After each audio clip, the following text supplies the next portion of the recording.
afternoon and welcome to the Teaching and Learning Forum's afternoon session. My name is Marja Sutela and I'm Vice President for Education at Tampere University in Finland, and I'm also the member of the UA's Learning and Teaching Steering Committee.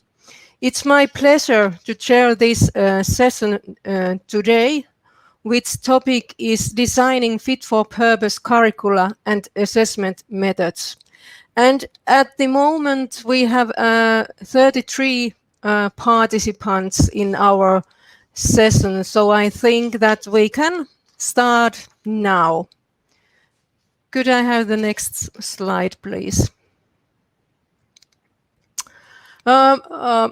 Here's the session topics and speakers. First, we have paper presentation, which is called Problem-Based Learning Approach to the Curriculum Design of a Hybrid Business Information Systems Education, which is going to last 20 minutes. And then we have also 20 minutes time to discuss about the paper. And then we have 3 shorter practice presentations. I will introduce the speakers later when we move on to those practice presentations. And at the end of our session, we have then again time to discussion. And please be active. Write your comments and questions in the chat. So I think we can now move on to the paper presentation. I will introduce the speakers. Professor András Gábor, he's coming from Corvinus University of Budapest. He is a former chair of Department of Information Systems and also director of Institute of Informatics. His expertise are systems analysis, process management, information management, and intelligence systems. And beside of the academic activities, he was a consultant of the Interministerial Committee for IT and the Modernization and Integration Project Office.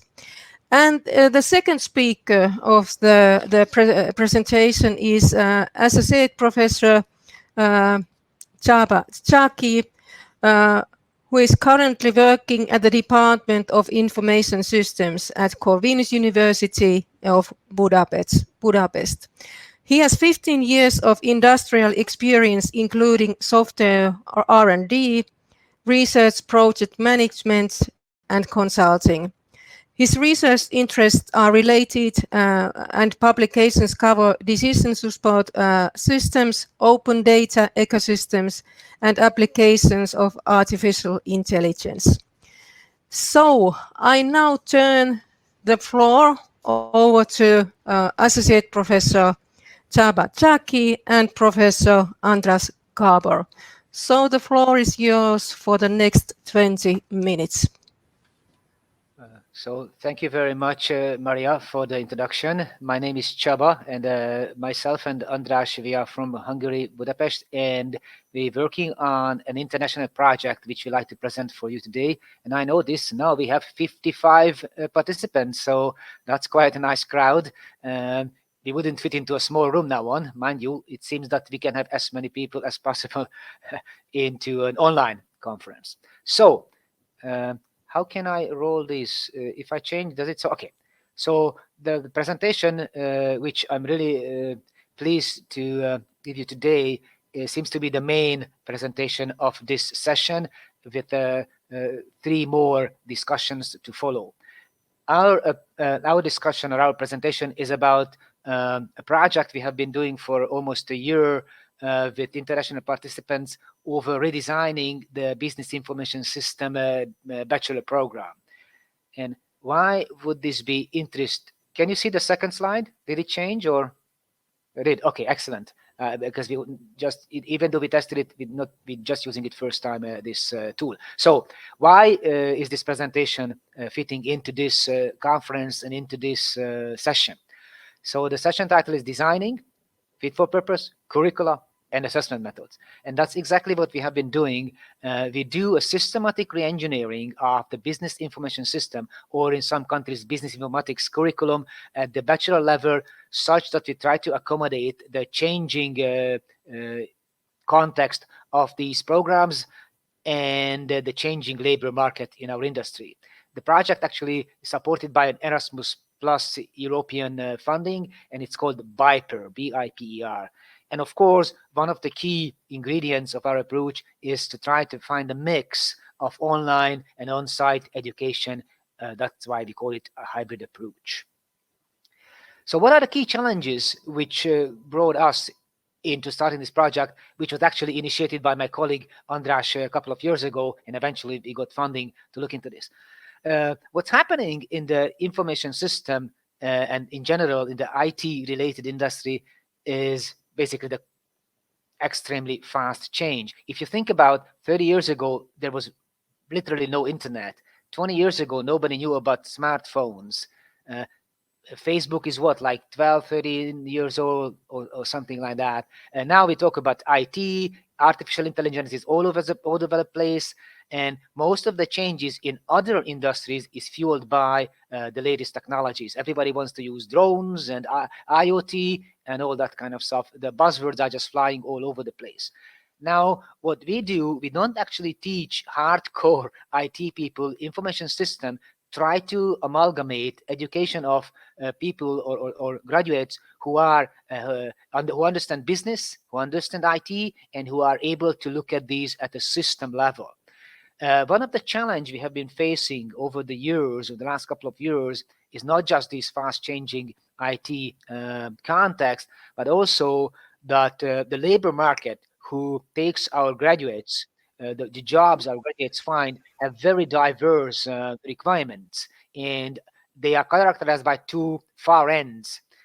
On the one end, smaller companies, they want people who can start right away and start working in their job, while bigger companies as internationals, multinationals, and so on, they want students equipped with so what we call now transversal skills, who can fit into jobs over time. Usually big companies give them 1, 2, 3, or sometimes 6 months of training, and they want generally well-trained graduates. And of course, I guess you all know what's happening in the online sphere. Unfortunately, due to the pandemic, it has even been accelerated for good or bad. While one thing you must have observed if you are teaching or being in the higher education is the really fast changing nature of our incoming students, what the literature now calls the phygital. Just like my kids, they grow up on internet, they grow up using smartphones, like it or not. And for them, social life, work, study, whether it's in a physical space or online or with smartphones, doesn't make any difference. It's very strange, and they demand different approaches. So what András initiated at our university, and what we started to work on together, along with a couple of international partners whom I will introduce soon. I just check time. Okay, we didn't find the time. Okay, András recommended that we should reconsider the whole curriculum, not just individual courses or modules or semesters, but the whole 3-4 years of the bachelor studies, maybe even the master program, and try to find an approach which covers with a completely brand new approach the whole 3.5-4 years. That means the key point of the proposal is that forget about all courses, forget about even semesters, and try to teach our students exact same way as they might face in their jobs, which is usually projects and some kind of a situation or case study or challenge or a problem they face. And we were searching for key problems we could put into the center of education, even for over the 3 years. And of course, we had to look at the appropriate pedagogical methods to support this idea. And of course, this cannot be done without an appropriate framing based on the profession, based on some kind of context or guideline or framework which would encompass or cover everything in our profession. Therefore, the three pillars which we developed over the last 2 years is we started one example which is very trendy these days.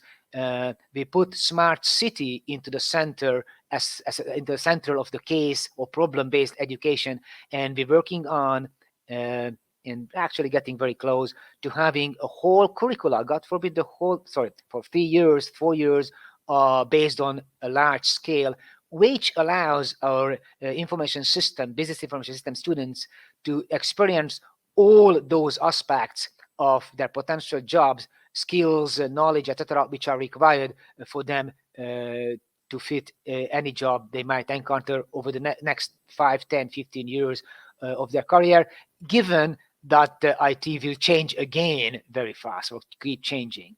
And of course, the methodology, the pedagogical approach we turn to is probably known to most of you, or probably all of you, is a problem-based learning, not the challenge-based, but the problem-based learning approach. And of course, technically, it's the flipped classroom. And one thing we wanted to do is have a lot of material prepared, allow students to access online and offline sources, and use teachers as facilitators while allowing students to work in teams over not just a course, but over maybe semesters or even years.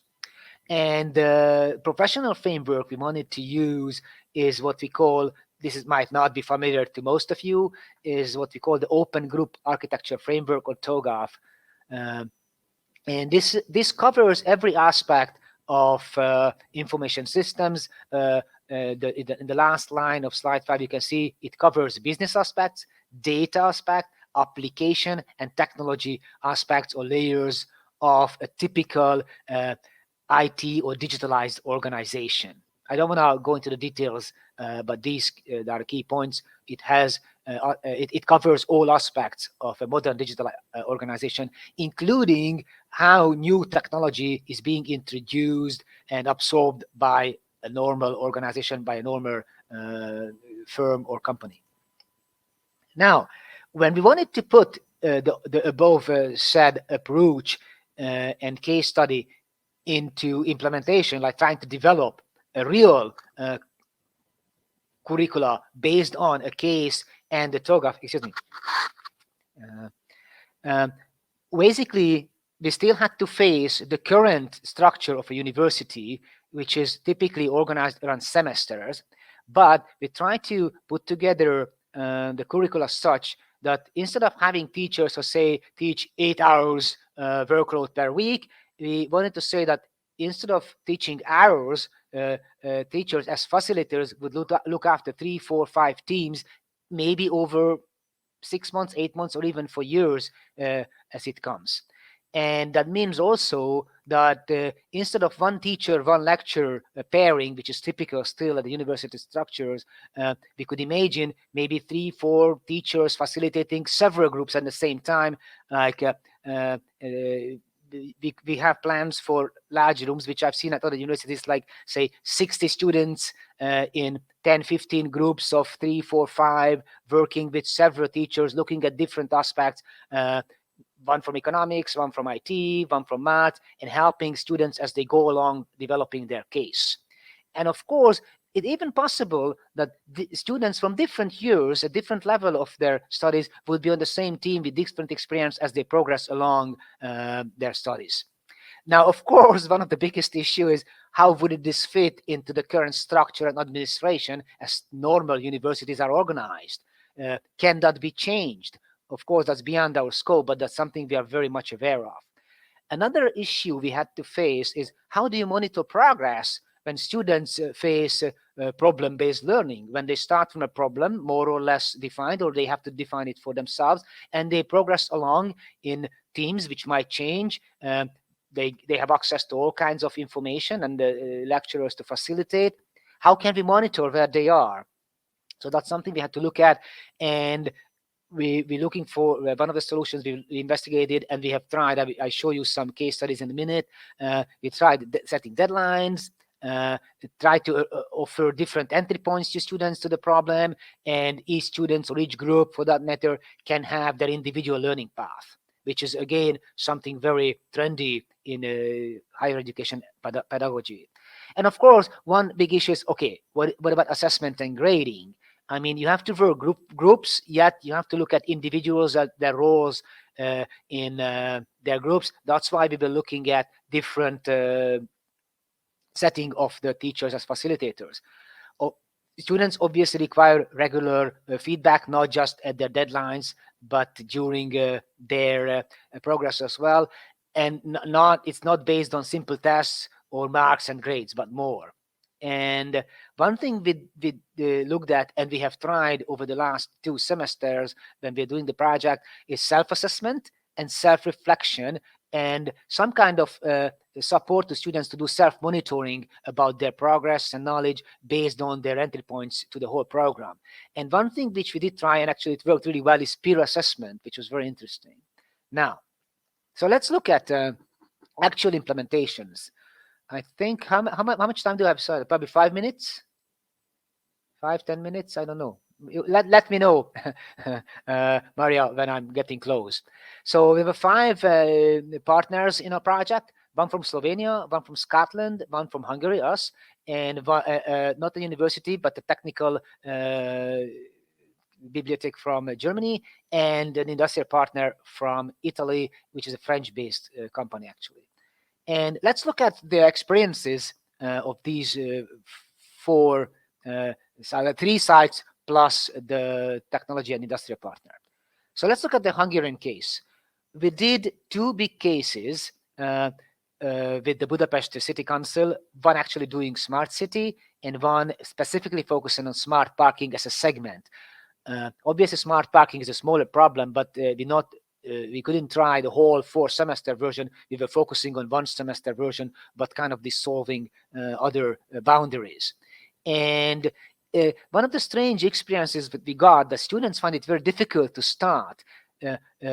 These were obviously not first-year students, but later some are master students, and they already got used to that kind of view that they have very specific tasks given. So when they face a problem, it is actually very well thought out, and they actually have to answer a specific question. So even if they do projects, those projects are very structured, and students find it difficult to start with a less properly defined or less well-defined problem, which is normal, by the way, in our industry or in the jobs our graduates take, and they didn't know. So that's something we had to help them with. Also, at the end, we got a lot of feedback, and they felt that it's probably because of the previous point, they would have loved to have more facilitation. Sometimes we let them loose for a month, so 2-3 weekly meetings we had, and we just let them explore, and eventually they felt a little bit lost, and they felt it was too loose. They required a little bit more support, at least at the beginning. Now, nevertheless, once they got the hang of it, they went over the first hurdles, they really got into it, and we find, because it's like a information system project, we did design, like designing smart city solutions, working with city officials. We are still designing a solution for them. They had all kinds of entry points. They could start, some of them started with designing a user interface for a smart parking, for example. Others, they looked at what other cities did. So there are all kinds of possibilities, and that's when students started to get a hang of it, and they felt they could run with these projects for months, and getting deeper and deeper into the very, very complex issue of smart city as a central case. Some developed prototype. They started to do some coding, developing some little app for mobile. They're really savvy of those. These early 20s students. I'm gonna skip 2 slides quickly. This just explains in detail. You can have access to it later because of time shortage. But I want to show you. These are entry points the students could have, and various groups try different entry points to the same problem. But one thing I want to show you, this is the next one. There you go. And to help support group work, we started to experiment. We spent a lot of money on it, by the way, with group setting in the computer labs.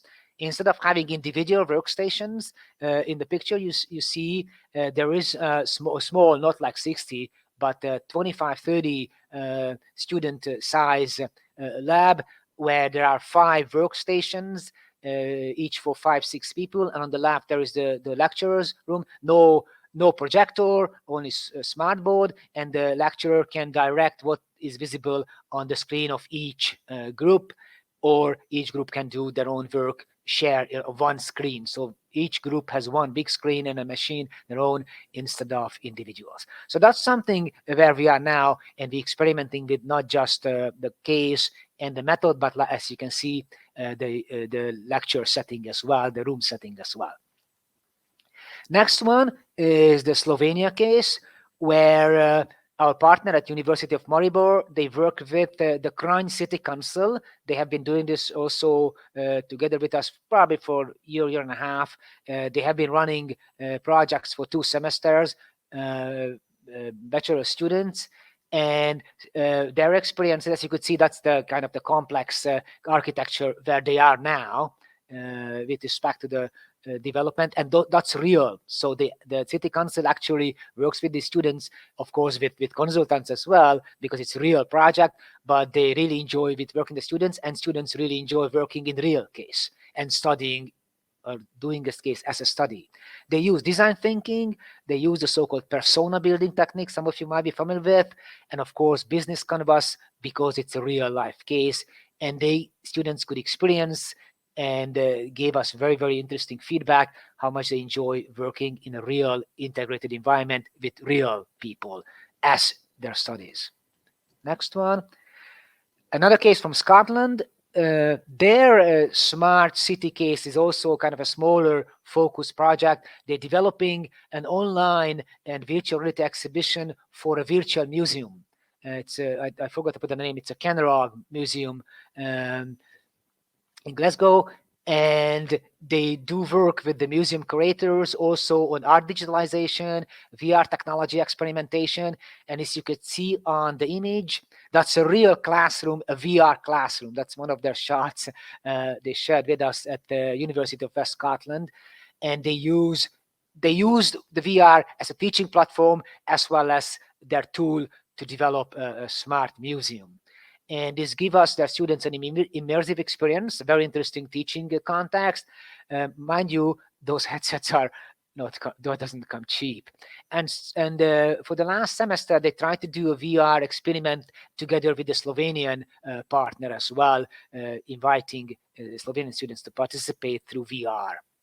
So that's our 3 cases through which we try to experiment with the idea of mixing online, offline content, allowing students to work instead of in course structure, allow them to work on a case-based approach, basically spending a whole semester, mind you, not the whole program, but the whole semester working on one case, and through that case, learning about business, learning about economics, learning about finance, learning about real life programs, as well as IT and development techniques.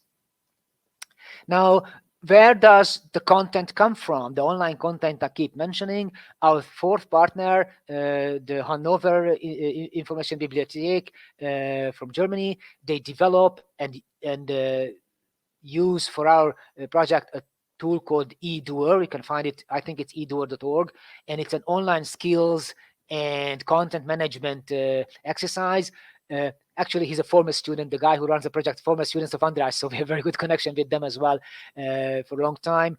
And in the tool, I don't know how big is your image, hopefully you can see the purple one with the ones here in the middle of the image. Those are the typical jobs, or some of the typical jobs our graduates might take, the various roles, and then the jobs you can put the more granular jobs you can find in the eDoer tool, and then jobs are split into skills, or of course those skills I cannot show here so many, and they're not necessarily in a tree structure, and each skill we put a topic behind, and behind the topic you can get various content. So there's a not fully tree, but a tree-like structure with various levels of granularity. And at the end, if students chooses a certain, say, business architect or business architecture role, he can go down, check the skills, and pick up content, and they can search on the various skills and jobs, or they can look at what skills, a certain content might help. So when they come across a problem in their case, they talk to the facilitator who recommends them some approach. They go to the online tool, search on the skill and find contents. The content could be links, video, or material the facilitator uploaded. Actually, we keep uploading material as we speak, or it could be an open link or a MOOC or something like that. So there's a lot of things you can connect to this. So that's pretty much it. So this is my closing slide, and I think I'm only 1 or 2 minutes more than 20, so I'm doing pretty good, I hope. And Marja hasn't stopped me yet. So to summarize all our insights, which we could share where we are at this point based on the last year and several smaller scale case studies, as I presented before, one thing we definitely want to do is if this could work, then at the beginning, students definitely need to be taught how to split the problem into smaller problems. That's something we see that students lacking in skills. While real life problems usually are complex and large, they need to be able to split into smaller ones. Also, then we have to teach students to find entry points. There are, like I said in the Hungarian example, although I skipped through a little bit on those 2 slides due to time constraints, there are different entry points. Some students can start at the end, try to figure out how the solution might look like. Others start with the basics, requirements. Others start to design, user interface, and so on. These are all normal. And if you really seriously mean the latest buzzword of individual learning path or group learning path, we have to be able to allow students to find their own way, whatever way they can attack the problem through which they will eventually learn. They might not learn economics right away at the beginning as we do now. They might learn the 2nd or 3rd year, but eventually they get there and pick up. And we have to be able to take some risks as lecturers and facilitators. And of course, we definitely need very good tools for students to help them, especially at the beginning, to guide them a little bit, to able to freely explore yet properly use various material. Once they get to the job, that's what they're going to face. They have to be able to find and filter and judge the quality of the various materials they find, and they need skills to be able to follow what we always say, the lifelong learning. And that's pretty much my conclusion. And the last sentence, as you see, is we want to teach them self-reflection as well. And to reflect on that, thank you very much for your attention, and we are ready for questions. Marja? Romita, may we ask you to take the floor as Marja encountered some problems? Thank you very much, Elena. Thank you very much, Andras, for this wonderful presentation. That was interesting to hear you. If there are questions, please be so kind to send us. We have already a few questions in this moment, which are here. How do you teach basic subjects? Example, mathematics. Are there also problem-based and fit around the central case? This was the first question. If you like just to answer very briefly, it will be very fine. Andras, Andras, thank you very much. Do you want me to address Andras? That's an easy answer. That mathematics and the basic subjects are not part of this approach. So they are going in the traditional way, course format. So we are focusing on the IT development part. Welcome back. And the business and organization part, yeah. Yeah. Okay, thank you. Sorry, I had problems, but would you like to continue, Romita, or shall I continue? It's okay. We are in this moment, so we are just following the second questions. Okay. Please, Marja goes on. The second question is even more interesting. How can we transform our colleagues to accept a little bit different approach of teaching? Telling the truth, it is very difficult. you really do need their mindset to be changed, and that's why I raised in the presentation that it's not about just individual lecturers. Of course, eventually, not just us as kind of working on this approach, but other lecturers can join. However, it requires probably a broader change in the whole university structure.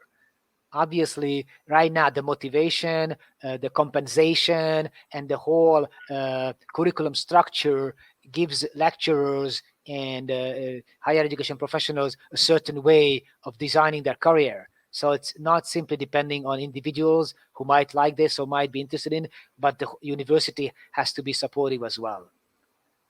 But honestly, I did one of the case studies myself last semester. We had to work on our own. We have in our university a pedagogy department, and I had regular weekly meetings with them when I had questions. So I picked up on the fly, to be honest. But now I have experience, so I could share it with other lecturers who are interested, other teachers who are interested. But definitely at the beginning, we need support ourselves. Like I said, our university supported this, and I got 2 or 3 people from the pedagogy department experienced in different aspects. Some are flipped classroom, others in PBL, others in agile teaching. And every time I had questions, I could find. So you need extra resources to have those people, and you need those teachers to be open-minded. I don't know if it answered the questions, Annelies. I hope it does. Yeah, thank you very much, Csaba. Thank you very much, Andras.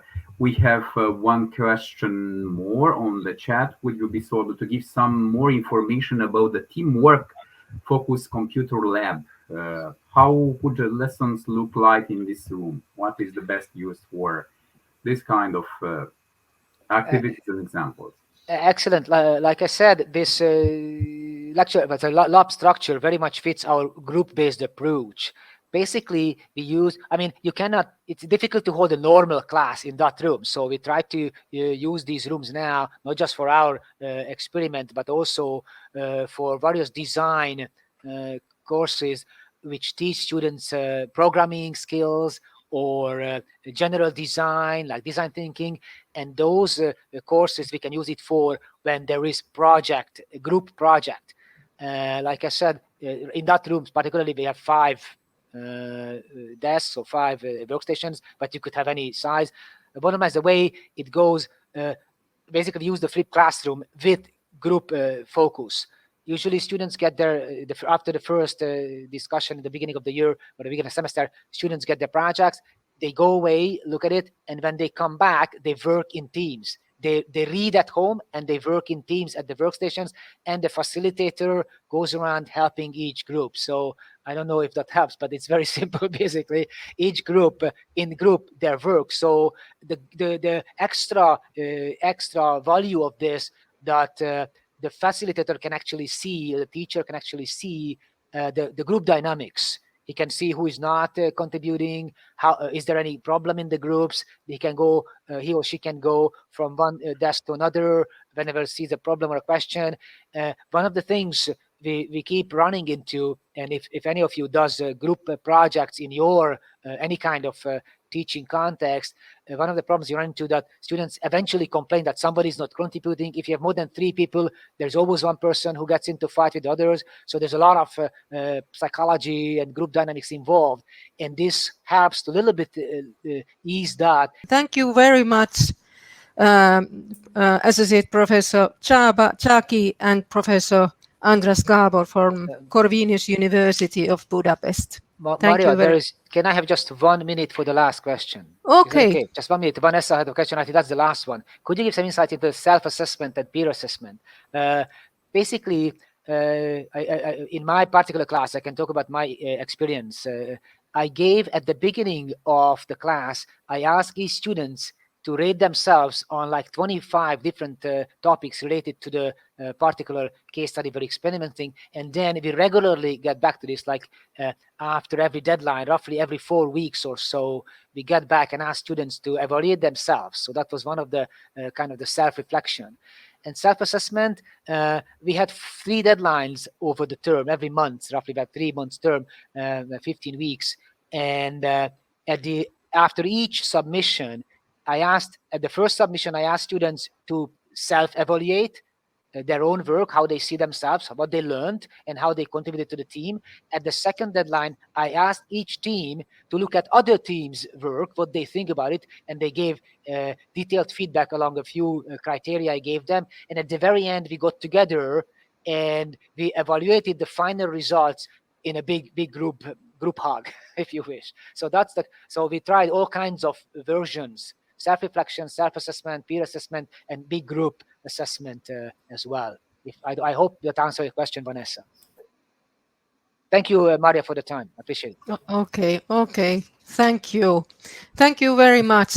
And I think we can now move on to the practice presentations, and hopefully without any technical problems. We have 3 practice presentations.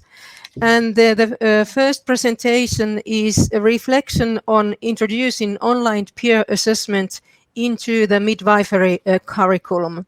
And we have, too many papers. We have Mary Curtin from University College Dublin.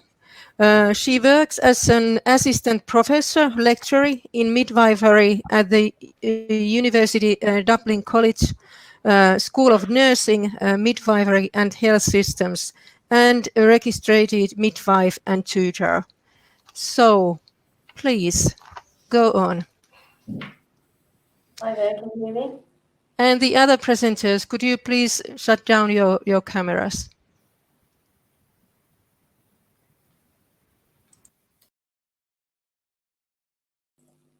Can everyone hear me? I hope you can. Hello everyone. Yes, we can. Yes, okay. Hello everyone. My name is Mary Curtin, and as you so well said, I'm a midwife and I'm a lecturer in midwifery at University College Dublin in Ireland. And I'm here today to talk about how a reflection on my implementation of peer assessment into the midwifery curriculum. So my aims are really to outline what it is to be the experience of a midwifery lecturer, in particular implementing that into a degree programme, and then to talk about some of the benefits and some of the barriers that maybe arose as I did so. So there are a few things to I suppose, to contextually outline in the first instance. The degree programme is 4 years, and the group that were taught this are the second year of 4 years. The module that they undertake at this time, it's a modular programme, and the module that they undertake is has got a wide range of subject matter related to it. And so it can be difficult to assess because of the fact that it's lots of different topics within it. So there are multiple subjects, but at the same time that our students are learning to be midwives, as we all understand, they're also learning to reference and to write academically and to critically think. So in advance of the implementation, I had assessment guidelines, I had the summative and the formative assessments laid out and set up for the students, and they all understood what was going to happen. And then I brought them to the Peer Scholar software. So there are 3 stages to Peer Scholar. There's this create, assess, and reflect. And I used all 3 stages for my summative process. So you're looking here at the create screen, and I know it's very small, you don't really need to see, the words. But what I did was I gave them a set piece of work, and that set piece was 2 options, and both sentences that I gave them, both questions that I gave them were very easy to oppose. So from a student perspective, it was very easy for them to say, I agree with that, or I disagree with that. And then I sent them off to look at why they agreed or disagreed with it, and then they had to academically write and reference appropriately. I kept it to a small word count, so I was concentrating on writing and referencing skills, and as they would have required assessment in some way anyway, this meant that I was able to bring little and often into their work so that they were assessed numerous times, but on a small scale rather than one huge piece of work. So you can see in the first picture there's 2 circles you should be able to see. I think you can see them. And the top one is, you can see there's a 2 little green bodies, 2 little green men, and they really stand for the selection of who you want to assess your students' work. So I decided that I wanted 2 students to assess every student's piece of work. So that meant that every single student on my programme was able to walk away saying 2 other people looked at their work and made an assessment. And students can annotate the work, they can highlight parts of it, they can do lots of different tricks whilst they're trying to give feedback. So what you're looking at on this screen is 3 columns. The left-hand column, the middle column, which I've widened for you, so that's where the writing was, and the right-hand column. And then as the student moved into the next stage of their, we'll go back one there, I think we've gone on too far, hold on. As the students move to the next stage, the assessment stage, you can see now I've stretched out the column that's on the left-hand side, and I created assessment criteria and marking criteria for our students. Now, in that marking criteria, what is very important, I gave the students a time frame that they needed to assess the work by, and interestingly, they wanted the wider time frame for creation, but they would be happier with a less, I gave them a week, and they would have been happier with less than that for assessment. So they felt like they really wanted to get their teeth into this. They were all done within about 72 hours. So they were given a time frame to assess, and they were given a very prescriptive matrix to answer specific questions to really help them to look at somebody's work and say, have they done X? Have they answered Y? And so on. So what you're looking at there is, again, you should be able to see a couple of circles, and the bottom circle is the grading matrix. Now, the grading matrix there is very basic, and they had a second grading matrix, which was the more detailed version of that. But then when they were filling it in, they used this more stressed down version, very plain version. And the top circle that you can probably see is the feedback. And every student had to give 2 to 3 pieces of feedback to the student they reviewed. But as every student was reviewed twice, that meant that every student had 5 to 6 pieces of feedback that they could take forward for future work. So what I did, and you can't actually read that top circle there, but I'm going to read it to you. It says, great use of peer-reviewed articles and national guidelines. Your referencing looks good. Well done. I can see you made a big effort. Some of your sentences, including your introduction, are very long. Maybe try to separate your points into shorter sentences. So that was some of the feedback that was given to our students, which was really beneficial. And just as an image, and again, you should be able to see a circle on this page, this was the more detailed, it was over 2 pages, but this is 1 page of the more detailed feedback. And as you can see, I asked questions of the students. So instead of them just picking a box, they had to say, is there an introduction? Has the student given a rationale? Are they clear? You know, did they save in the word count? They were some of the other ones. What are the ages of their references? Is the referencing correct in accordance to the guidelines, and so on and so forth? So these are some of the feedback that I got from the students. And really, in the reflect stage, the students had to answer 2 questions. Question 1 was, how useful was the peers assessment of your work to help you improve your future work? And I did that on a Likert scale. So they just had to say very or down to not at all helpful. And the second question was, what have you learned to take forward for your next piece of written work? And as you can see, some of the answers are up on the page here. And there's only 1 negative one, but I put the negative one up just for transparency. As you can see, that they didn't find their feedback useful. What was very useful was that the reflection meant that they not only engaged in marking criteria, but they also had to engage in their feedback. And historically, we give feedback at the end of term or the end of something, or maybe the students don't engage necessarily, but when they had to read the feedback and then respond to the feedback on the summative piece, and they were given some marks for doing so, that meant that they had to engage with their feedback. So there were, as I said, not finding the feedback useful in the red, but at the end of the module, when the students completed their module evaluation forms, the students all said that they strongly agreed that assessing other students' work gave them a better insight into their own work, which was really beneficial learning for them alone to understand that. So in conclusion, I had huge benefits on implementing my peer assessment process. The students engaged with the marking criteria. They really engaged with it because they had to mark someone else's work. So they were really looking to see how you could make the marking criteria fit to the work. But they also really engaged with their feedback. And then they had a second piece of peer assessment in the same module that this time I was involved in giving grading for as well. So they were able to take that feedback forward and then put it into their next piece of work. Their prescriptive marking criteria meant that I could really focus on a particular area of their work.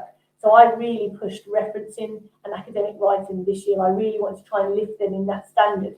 But they were still writing about midwifery. They were still writing about midwifery topics. And I was able to pick a range of different questions and allow them to pick a question that they wanted to pick, because the word count was lower, and I was able to give a range of topics. And because I did it twice, that meant that every student was assessed over 2 different topics in a module rather than 1. And what was really good was the horizontal feedback, i.e. student-to-student feedback.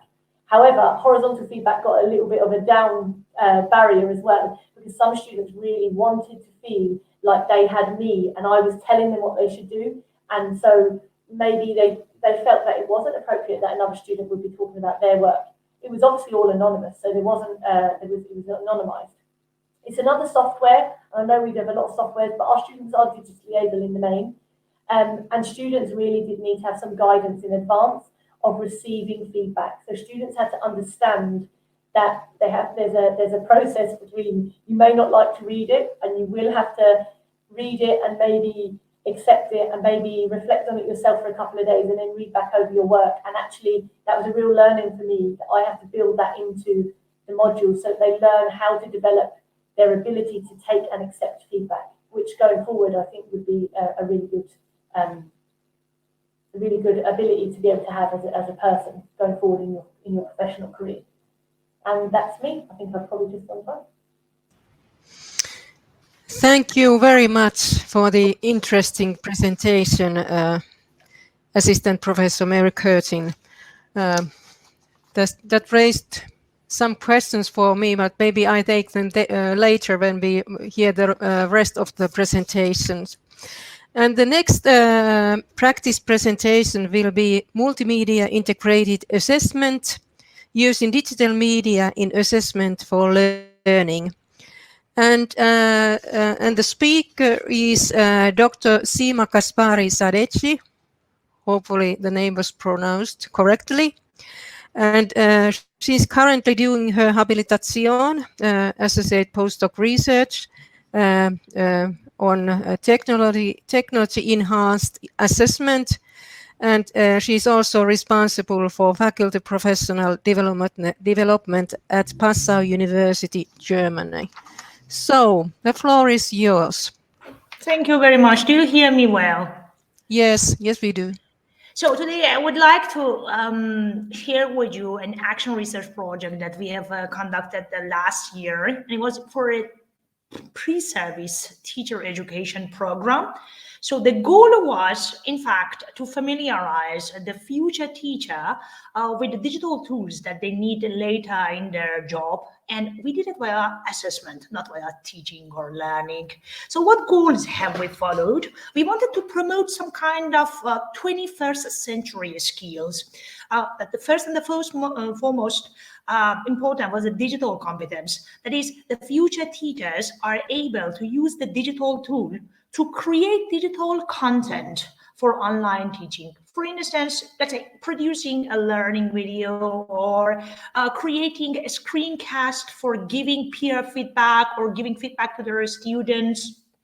And then we wanted them to take more responsibility of their own learning, because we know that the content of science in our area is changing so fast. So after leaving the university, they have to continue this lifelong learning till the end probably. So they should be self-directed in terms of their task management, time management, and self-management. And they are able to solve core problems of their own area, something which is related to learning, teaching, and assessment.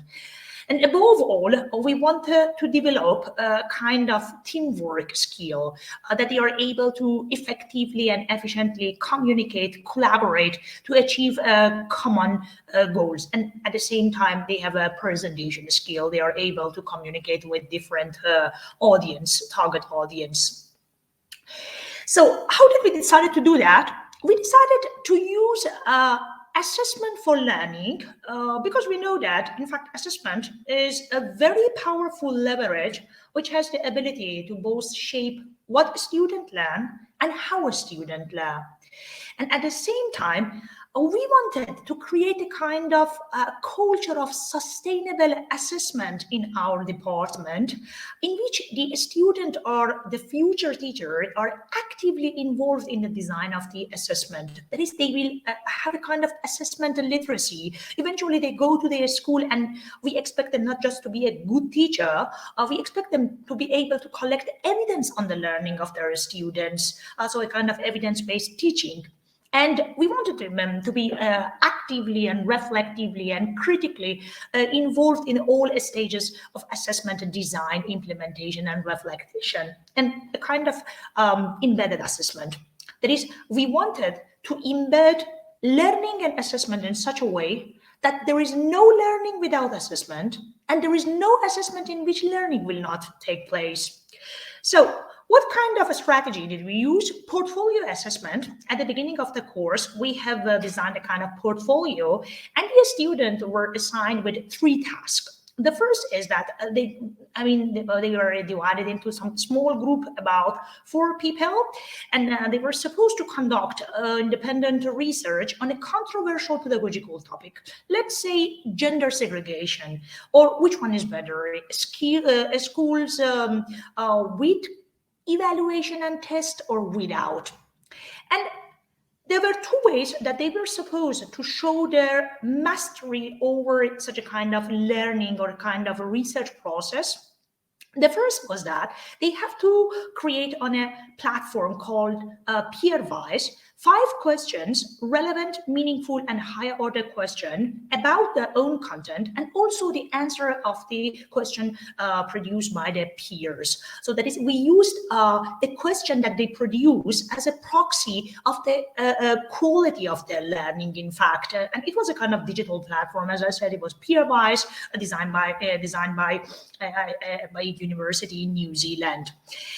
And then the result of the research that they have conducted, it was supposed not to be just presented via PowerPoint or in face-to-face. There was, in fact, no face-to-face or Präsenzveranstaltung, as the Germans say.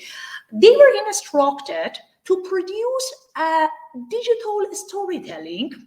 And during the whole process, they have been scaffolded by the instructor and an expert in the media center of the university. That is, they were informed about the elements of the storytelling, of course, scientific storytelling, as well as they were introduced to the digital tools and how to work with them, how to exploit the potentials for their work. And the student created a digital story about 5 to 6 minutes, and they presented the result of the research that they have conducted on those topics in a very, let's say, effective and understandable way to their audience, the target audience. So up to now, we had, let's say, evidence about the learning of our student from 2 products. The first is the digital storytelling, the way that they present the content, the quality of the content, as well as the effectiveness of the media that they have used, as well as the question that they have designed. But at the same time, we were much more interested in the process data. That is the data that can be collected while the students are learning, while they are using, let's say, technology to create something. We were really interested what kind of challenges, problems, or struggles they encounter, why they are using technology in order to create something. So, and mostly, I mean, the typical methods that we have is we use some kind of well-established questionnaires, such as technology acceptance model, which measure the perceived usability of the technology or the experience of the user or the learner about the ease of the use and whether they like it or not. But we wanted to collect another type of data, a data which is more digital, but at the same time more personal. That's why we resorted to digital narratives.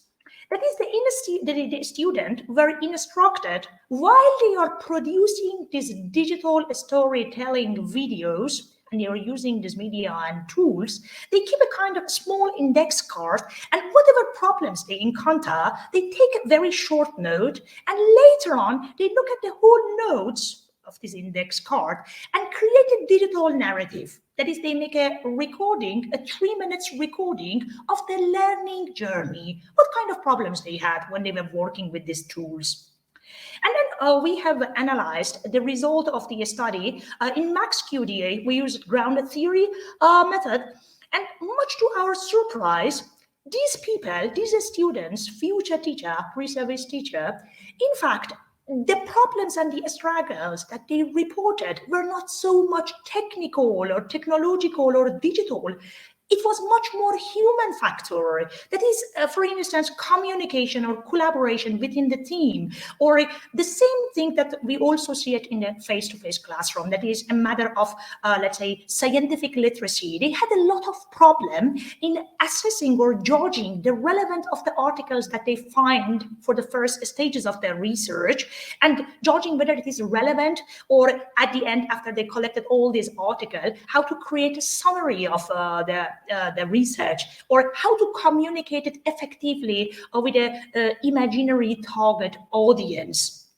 So in this way, we collected both process data and the product data, and we also tried to make a kind of, let's say, whether there is a kind of correlation between the problems which are reported by them, as well as the quality of the videos that they have produced. And we understood that, yeah, it is really, in fact, the same skill that before digitalization we wanted to develop in the student.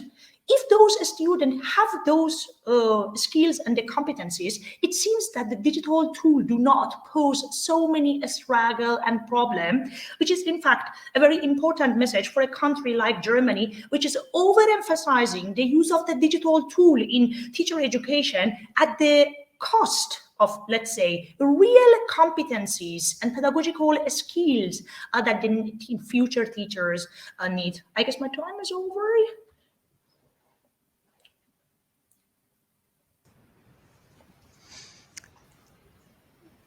Yes, yes. Maybe if you want to add 2 or 3 sentences, so please. Oh yeah, so this was very important for us, because the project, this digitalization project that our university is over, in fact, 12 million euros, and the whole emphasis is to make the future teacher familiarize with a number of the digital tools. But the major problem, challenges that we are seeing in such a kind of a small scale action research that we have conducted, because it's not the generalizable with such a kind of 30% 30 people that we had as a kind of sample. We need a larger scale, but still we understood that the problem is much more human factor rather than digital tool. Then thank you very much for the interesting presentation, and I think that we later have discussion about your presentation. And then we move on to the third practice presentation, which is scenarios for the integration of virtual exchange in higher education. And the presenters are Alicia Betts, who leads International Strategics Project at the University of Girona, Spain. And she's mainly focusing on university strategic partnerships, community engagement, and virtual exchange initiatives. And the second presenter is Anna Bevan. Anna Bevan teaches English as a foreign language at the University of Bologna Language Center. She has a PhD in applied linguistics from the University of Warwick, and her main areas of interest are intercultural language education, the use of technology in the language classroom, and virtual exchanges. So, please, go on. Thank you. Thank you for the introduction, and good afternoon, everyone. I'm Alicia Betts. I work at the University of Girona, and as our chair mentioned, I will be presenting today with my colleague, Anna Bevan. I will briefly present the FRAMES project, and she will explain the training and integration of virtual exchange at higher education institutions. And we think that all of this links very well with the notion that training is needed for university staff to ensure quality blended mobility and virtual teaching, as was mentioned this morning in the plenary session. So let me pass. The FRAMES project stands for Fostering Resilience Through Accredited Mobility for European Sustainable Higher Education Innovation. And the goal of this project is to foster a harmonized implementation and accreditation of virtual exchange and blended mobility among European universities. So in order to achieve this big goal, we have 4 main outputs, these are our key outputs. The first is the report, Scenarios for the Integration of Virtual Exchange in Higher Education. So this report intends to make sense of the scenarios in which virtual exchange takes place and enable institutions new to virtual exchange to understand how this virtual exchange is shaped in institutions across the world and can inspire them to start their own.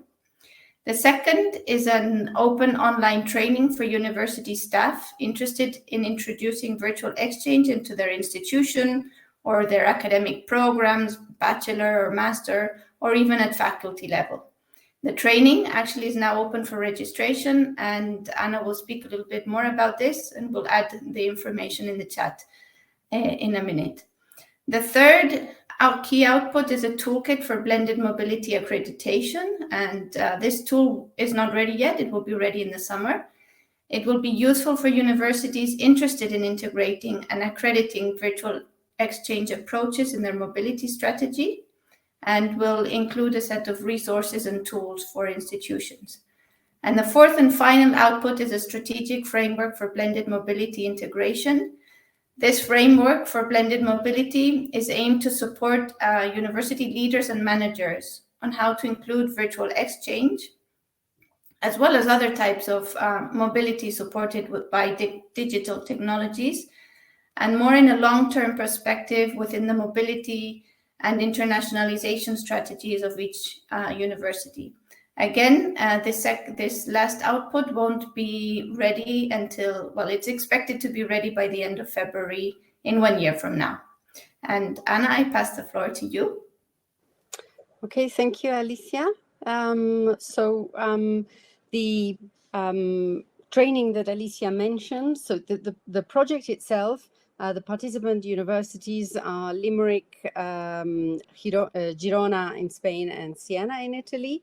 And one of the outputs of the project was to produce a description of different scenarios in which virtual exchange could be used. I will just quickly summarize what the 4 scenarios were. So the first one was virtual exchange being used as a preparatory or follow-up activity to physical mobility, what we might call blended mobility.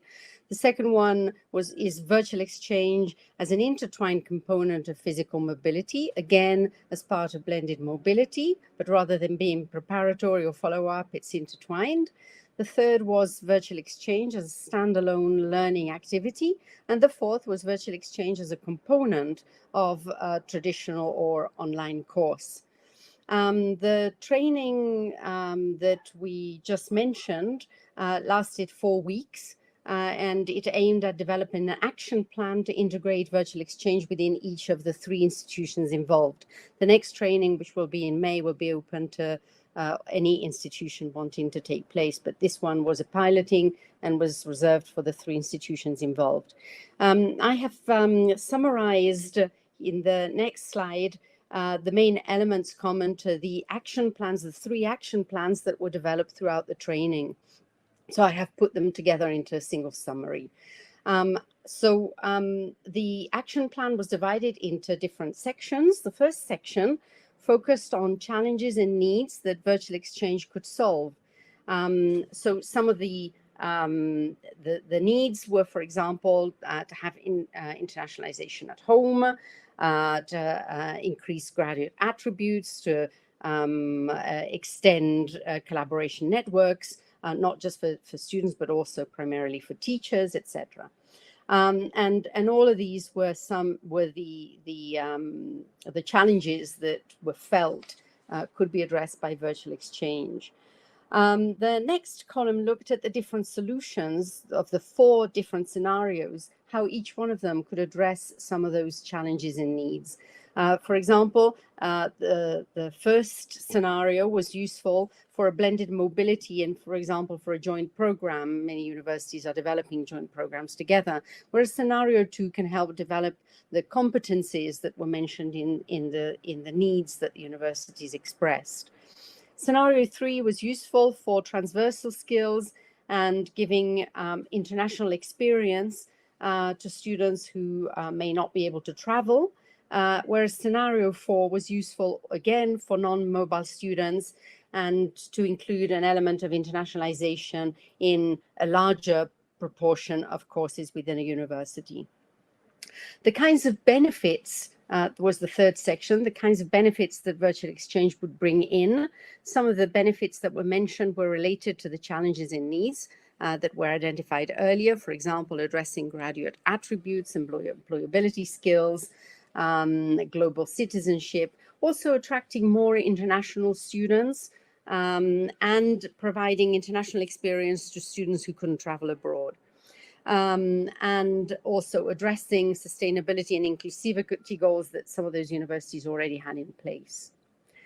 The next section, looks at the context in which what strategies and policies already exist in those universities where virtual exchange could find a home, so to say. So many of the universities identified, for example, internationalization policies, internationalization strategies, internationalization at home strategies, but also graduate attributes policies, student-centered policies, UNESCO Sustainability Development Goals, and teaching innovation plans and policies that were also already in place. And in all of these, there was a space for virtual exchange. The final section looks at stakeholders who are currently engaged or could be engaged in this action plan. And they were divided between champions and detractors. So champions, people that you could count on to push the agenda of virtual exchange in your own university, and detractors were the ones who perhaps were holding you back, might throw the spanner in the works, so to say, who also need to be addressed if you want the strategy to move forward.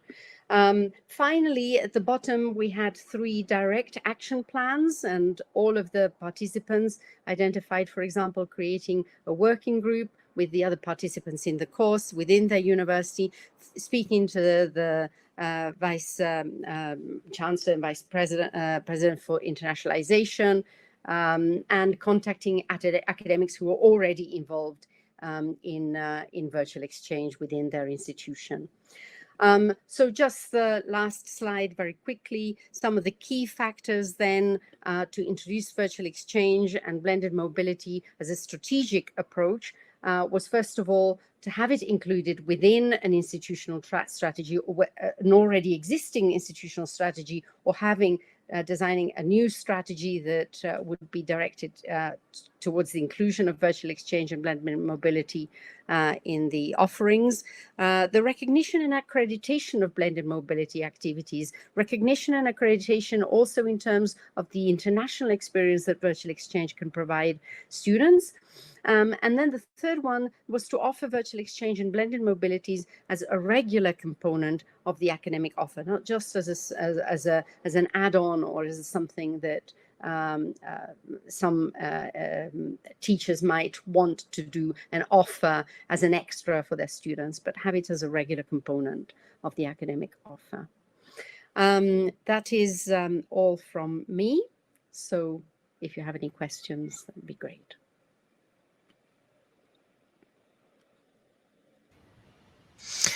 So thank you very much for your presentation, and now we have time for questions and answers, so discussion, and there are already 2 questions in the chat, and I think the first question is maybe to Mary Curtin.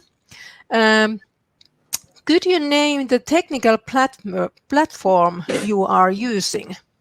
Yeah, no problem. So we use the platform called Peer Scholar, and it's all one word, and Peer Scholar, and that encompasses it. I can kind of answer the second question at the same time, because using Peer Scholar actually allows you to do the create, assess, and reflect as part of developing the peer assessment in your curriculum. So how the students exchange work, how they give feedback, it's all done on that platform, and it's all anonymized. Obviously, as a lecturer, I can see who did what to who, but they can't see that. When they log on, they just press I'm ready to assess, and then it brings them up 2 pieces of work, and they use the marking criteria to do that.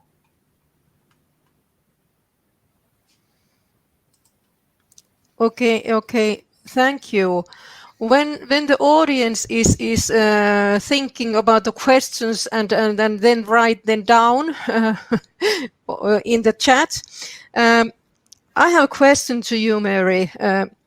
What do you think about the peer assessment? So do students learn more or deeper the content when they give peer feedback? So the question is about the learning outcomes. Is there any difference when they give peer feedback? So I think that there is a difference. I think that I've seen a more linear increase in their standards, not only in their knowledge, which they had to write a small literature review kind of on one subject, but they also usually, and historically, I would get them to write something, and what I would find is that they would certainly do that, but the referencing and the academic writing, they were still year 2 and they were needing to be brought up to a standard. And what I found in Peer Scholar is that I'm still getting them to do the writing, but now I'm able to be a lot more prescriptive on the referencing or the academic writing. So when they come in for their second Peer Scholar, and then I give them a second piece of work and I'm grading that, I've already raised their standard of their ability to reference and academically write. So their next piece of work is at a much better standard from the off. And they're also then covering more topics, which means that they're covering more of the learning outcomes. Okay, thank you.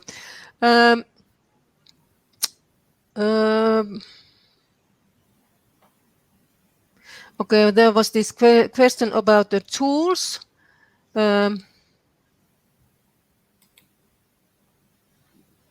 Okay, and then there was then there's a question from Sanna Kivimäki. How did the students feel about peer review, and did you have problems in how strict the students were?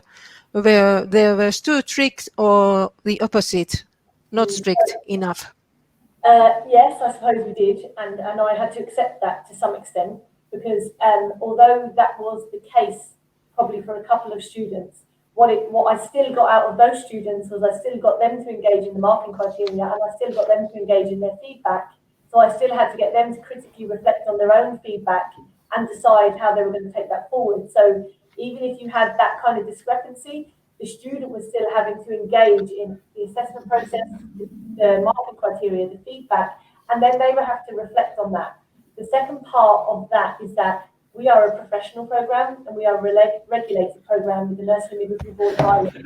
So before I would implement Peer Scholar, I would have had a conversation with our students about professional behaviours, management of feelings, and I would have had that session with them and to consider how they speak to people. And we would have also, they're in their second year, so they would have also done clinical placements where they would have worked with confidentiality. So we do have a program where students are already involved in having to take on a professional persona, be in a clinical environment as a student midwife, and work with women having babies. So some of those professional aspects we've already covered, and they already know there's a certain standard that has to be met. So that probably was beneficial for me in hindsight. Okay, thanks. There's a question from Ilse.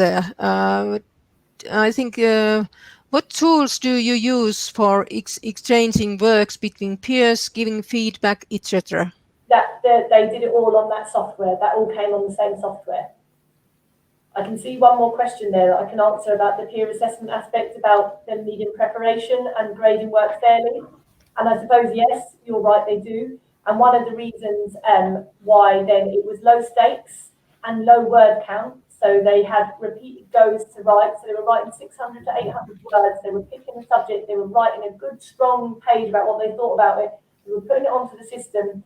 But the other thing that they had to do was that the marking criteria, the detailed marking criteria was very prescriptive, asking them very clear questions about what they could see in somebody else's writing. So are the references over 10 years old? I mean, I know they're arbitrary, but it just makes the student think, okay, that reference is from 1999. So if it's not a seminal piece of work, should I be using that reference, or is there a new reference I could be using?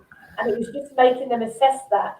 The students, what they really felt they benefited from was, historically, it's a vertical, we have a vertical learning process where the student's here and we're here and we tell the student what to do. But if the student is a B grade or a C grade and they really want to get to the B or the A grade, how do they get there? Because they never see another piece of work for them to identify what that might look like. So what the horizontal peer scholar does is it allows them to read other people's work without any pressure, without any peer pressure, it's all anonymous, and it allows them to actually say, oh, I like the way that person wrote that, or, oh, this doesn't look right at all. And then it allows them to try and structure that professionally. And as I said, we are on a professional program. And I had no inappropriate comments at all. But I did, as I said, I did have I did have conversations in advance about how they were going to manage their behaviour on that. Okay, and there's also that. Could you please add the link to the platform in chat? Sure, I can, yeah. Okay, thank you. When you are thinking about more questions, and maybe Romita has also a question, I have a question to Anna Bevan and Alicia Betts about these virtual exchanges, so blended mobility. We have been living, can I say, under global pandemic for 2 years, and the mobility has been very limited. It maybe has not been possible to travel abroad. And quite many universities are taking part to the European University Initiative. For example, our university, Tampere University, is part of that project in SEU network. So and from one aim in that initiative is to increase mobility between the university, the member universities, both in staff and student mobility. And our experiences in our university in Tampere is that students are maybe not so interested anymore to have a long exchange period for 3 months or the whole semester. So what do you think? Is the virtual mobility then the answer to that, or solution to that they are not so eager to travel abroad anymore, or maybe they are eager to travel after the pandemic when it is allowed? What do you think? Okay, if you want me to answer that. So I think that, I mean, obviously virtual exchange doesn't aim at substituting physical mobility completely. But I think there's one element that we need to consider. Even the universities that, and for the last 30 years, the European Commission have been trying to increase the amount of physical mobility by providing more funding for Erasmus Plus, for example, etc. The fact is that physical mobility remains an elite group of people who are able to enjoy it. It's usually people who have a higher socioeconomic background, people who already have the experience of travel, and the ones who would need it most are very often the ones who don't take part in physical mobility. There are different barriers for physical mobility, including economic issues, family issues, health issues, employment issues, etc. So we think that virtual exchange can integrate physical mobility by giving a greater number of students the possibility to have an international experience with peers, working with international peers. It may also encourage them to then go on a physical mobility. And with blended mobility, where there is a short-term physical mobility with a long-term virtual exchange, it could also bridge that gap for all those people who might be able to go for a very short period of time, a week, a couple of weeks, but not for an entire semester. So I think there is a space for blended mobility and for virtual exchange in the wider picture of physical mobility that is here to stay, that is not just here for the pandemic. May I add one more point to this? From the University of Girona, we've seen a strong interest in the short intensive blended programs, so blended mobility. And that might be something that can also be combined, because we've had traditionally like longer physical mobilities and then we have short virtual exchanges, but the combination of the two is very interesting for universities. And now there's funding opportunities for these blended intensive programs.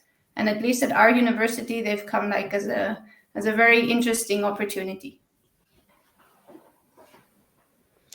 If you just quickly want me to answer that question that is in the Q&A about motivation, it's just as difficult to motivate teachers as it is to motivate students very often. Mm-hmm. The problem with teachers is that it cannot be a sort of top-down decision. They can't be told, on top of everything else that they have to do, to suddenly integrate virtual exchange into their teaching. They require support, they require training, they require acknowledgement. So making space for training in virtual exchange, making space for recognition, making space for it's not possible to ask teachers to develop virtual exchange projects in their free time. That is an unreasonable request. So there is a need for support, for training, and for recognition for teachers to be motivated. In that sense, there is also need for recognition for students, because we also know that students very often don't do things unless they get credits for it, for example, or they don't do things unless they actually see some practical use to what they're being asked to do. So, obviously students also need to be motivated, but I think we also need to start with the teachers. So thank you. And I think that it is also the question of curriculum development. So how do you add or implement this virtual mobility into curriculum or course content? It is a curriculum design and curriculum development issue. Well, okay. Yes, absolutely. And that is why we say, it don't just think of virtual exchange as a little add-on to beautify your course, but actually it's at the basis of your curriculum design. Okay. Do we have any other questions? Is Romita still online, or did we lose you? No, I'm here, and okay. I have a question after listening this very interesting presentation. Due to the context of pandemic situation, sometimes I'm personally, as a professor, wondering myself, and I'm sure that our contributors have did the same. In the process of learning and relearning something, there is a phase which is more or less forgotten very often. It's about unlearning. And I'm questioning myself, because we're talking about assessment, designing of curricula, and design and planned embedded mobility, which is part of the curricula. How do you think that this process of unlearning could be approached as an equal phase between learning and relearning? This is an important question for designing and developing a program for education and training of academic staff. according to the experience on that. There are only 2 minutes, Marja, not too much time for answering. Okay, that was a very, very good question. Who would like to answer? Do you have any thoughts, opinions? Well, in terms of virtual exchange, I think all I can say is that there is a need to perhaps question your practice. There is an element always of having to question your practice and to check, a previous speaker talked about, evidence-based practice. So is your practice working, and how can it be improved? How can it be developed? And what other elements can you integrate into your practice that will improve your practice, not just because they're fashionable or whatever. So that obviously requires an element of unlearning and relearning to do things perhaps in a different way. And we've seen that with practices such as flipped classrooms that require an element of unlearning to do things in the traditional way before you start doing them in a new way. So I think you're absolutely right. So thank you very, very much. A very good question about relearning and unlearning. Thank you very much. I think we have only 2 minutes time left, but I would like to thank you again, all our presenters, for very interesting presentations, and also the audience for the questions that you add to the chat. And I wish you a very pleasant evening. I think our conference still has one more session left, and then we meet again tomorrow.